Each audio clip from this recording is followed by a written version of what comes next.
جب آپ نے اس سے اپنا عہد وفا باندھ لیا، عہد و پیمان کر لیا، تو اب اس کے بعد آپ اس کو توڑتے ہیں، گویا کہ آپ اپنی قسم کو توڑ رہے ہیں، اپنے وعدے کو توڑ رہے ہیں اور اپنے عہد کی خلاف ورزی کر رہے ہیں۔ لہٰذا سچی بات یہ کہ جس کو چھوڑ دیا ہے تو اب زندگی کے آخری سانس تک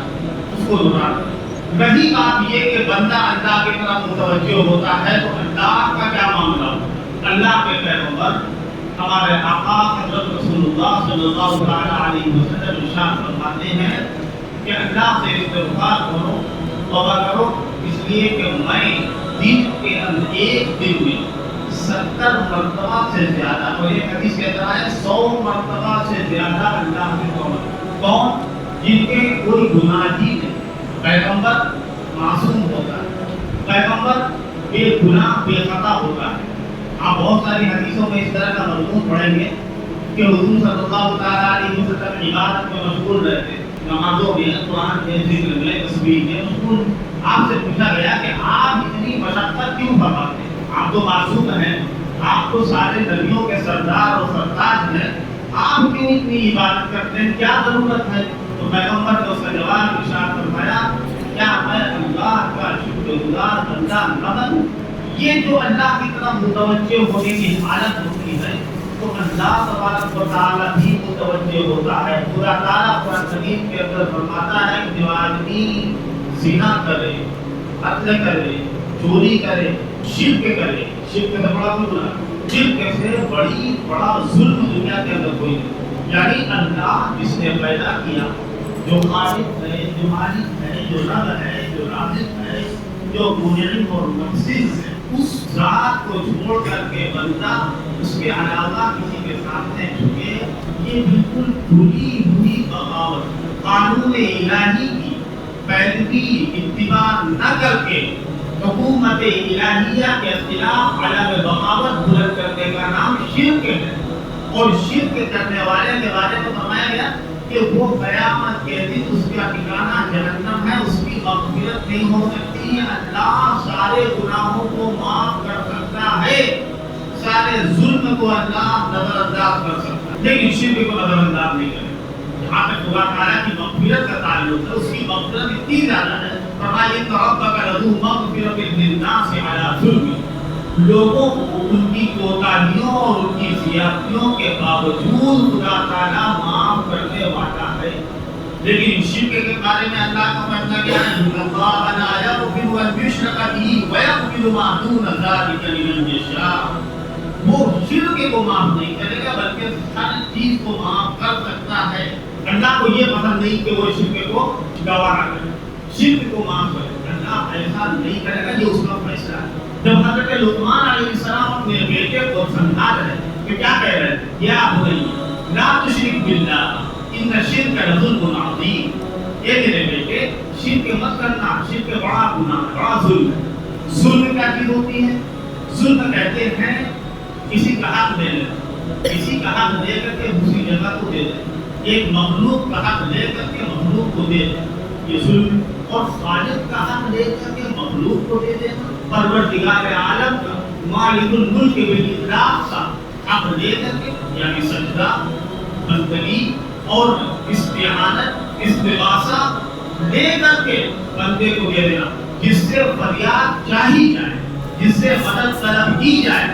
اور جس کے سامنے جھکا جائے، جس کے سامنے اپنی پیشانی کو ٹیکا جائے، جس کے سامنے ذلیل اور خوار ہوا جائے، اس کو چھوڑ کر کے آدمی مخلوق میں سے کسی بے جان کو یا جاندار کو خدا کا درجہ دے کر کے اس کے سامنے سجدہ کرے تو اس سے بڑا ظلم کیا ہوگا؟ حضرت لقمان اسی لیے کہتے ہیں ان الشرک لظلم عظیم، شرک بڑا ظلم ہے۔ حضرت یعقوب علیہ السلام اپنے بیٹوں کو بالکل مرض الموت میں، وفات کا، انتقال کا وقت تھا، جمع کیا، اور جمع کرنے کے بعد جو انہوں نے پوچھا وہ ایک سبق ہے۔ حضرت یعقوب پیغمبر،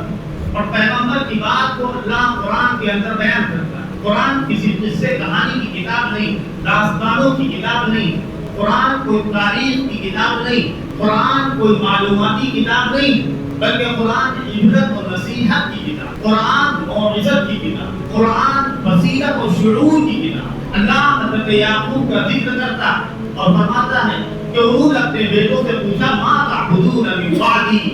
بتاؤ میرے بعد تم کس کی عبادت کرو، ما تعبدون من بعدی، میرے بعد کس کی بندگی کرو۔ یہ ایک پیغمبر اپنے بیٹوں کو جو سوال کر رہا ہے کہ عبادت بندگی توحید سے متعلق کر رہا ہے کہ وہ شرک تو نہیں کریں گے، مشرک تو نہیں ہو جائیں گے، اللہ کو چھوڑ کر کے غیر اللہ کو اپنا رب اور اپنا معبود تو نہیں ماننے لگیں گے، تو شرک اتنا بڑا گناہ ہے۔ لیکن اگر کسی نے شرک کیا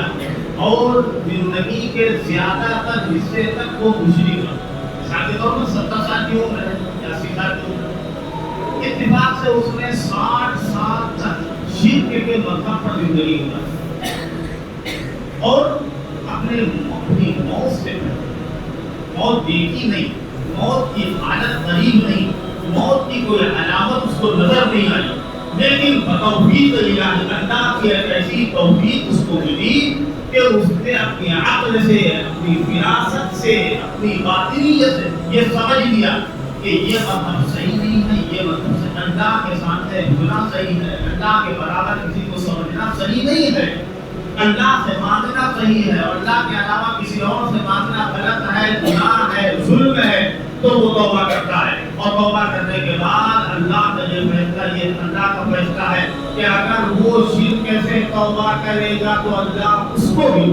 سارے گناہوں کا معاملہ تو یہ ہے کہ وہ بغیر توبہ کے ہی معاملہ، بغیر توبہ۔ میں یہ نہیں کہہ رہا ہوں کہ گارنٹی کسی چیز کی کوئی گارنٹی نہیں ہے، لیکن اللہ اپنی رحمت،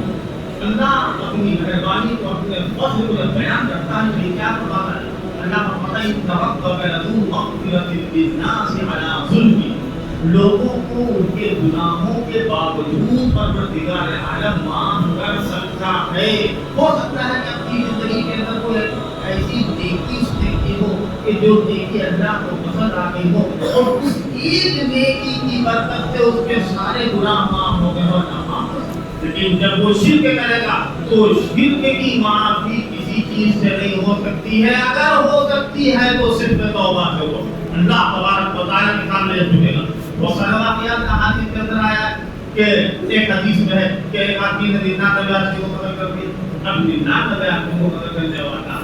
وہ اللہ کی توفیق کا مستحق بن گیا،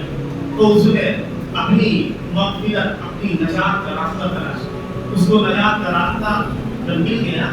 تو راستے میں اس کی موت ہو گئی۔ اس آدمی کی اللہ نے مغفرت،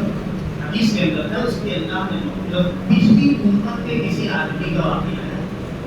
اور اس امت کے ساتھ اللہ کا خاص فضل و کرم۔ بات اصل میں یہ ہے دنیا کے بڑے سے بڑے کریمنل، بڑے سے بڑے مجرم اور بڑے سے بڑے ملزم کے جرائم کی خدا تعالیٰ کی رحمت کے سامنے کوئی حیثیت نہیں۔ سارے لوگوں کے جرموں کی حد ہوتی ہے، اللہ کی رحمت کی کوئی حد نہیں، کوئی شرط وہی جو میں نے بتائی کہ جو کیا ہے اس پر نادم ہو کر آئندہ کے لیے دل سے عزم کر لے کہ اس کو نہیں کرنا ہے۔ جب اللہ کا بندہ اللہ کی طرف متوجہ ہوتا ہے تو اللہ کا وعدہ ہے، کیا وعدہ؟ حضرت نوح اپنی قوم سے کہتے ہیں یا قوم استغفروا ربکم انہ کان غفارا، یہ میری قوم جو اللہ کے سامنے استغفار کرو تو اللہ اس کو معاف کر دے گا، انہ کان غفارا، جب وہ معاف کرے گا یرسل السماء علیکم مدرارا، تو آسمان سے رحمتیں نازل کرے گا، وَيُمْدِدْكُمْ بِأَمْوَالٍ وَبَنِينَ وَيَجْعَلْ لَكُمْ جَنَّاتٍ وَيَجْعَلْ لَكُمْ أَنْهَارًا۔ اللہ فرماتا ہے کہ تمہارے ساتھ اللہ رزق کی فراوانی کر دے گا، تمہارے ساتھ اللہ کا معاملہ یہ ہوگا کہ بے حد و بے انتہا اپنے احسانات کا خزانہ کھول دے گا۔ تمہیں مال کی دولت، تمہیں اولاد کی دولت، تمہیں اولاد کی ضرورت ہوگی، مال کی ضرورت ہوگی، اللہ وہ سب عطا کرے گا۔ اللہ تبارک و تعالیٰ کا یہ وعدہ ہے اور اس کے لیے یہ کہ دل کو اللہ کی طرف متوجہ کرے آدمی اور زبان سے کہے کہ اللہ ہماری خطاؤں کو معاف فرما دے، اللہم اغفر لی وارحمنی رب اغفر لی وارحمنی استغفر اللہ ربی من کل ذنب واتوب الیہ۔ یہ سب جملے احادیث سے ثابت ہیں، آپ اس کو یاد کریں اور اس کا دل زبان سے اس کی ادائیگی اور دل کو اللہ کی طرف توجہ کریں۔ جب اللہ کا بندہ ہو جاتا ہے اللہ بھی اس کا ہو جاتا ہے، من کان للہ کان اللہ، اللہ پاک ہمارے توفیق نصیب فرما دے، پر اپنے گناہوں پر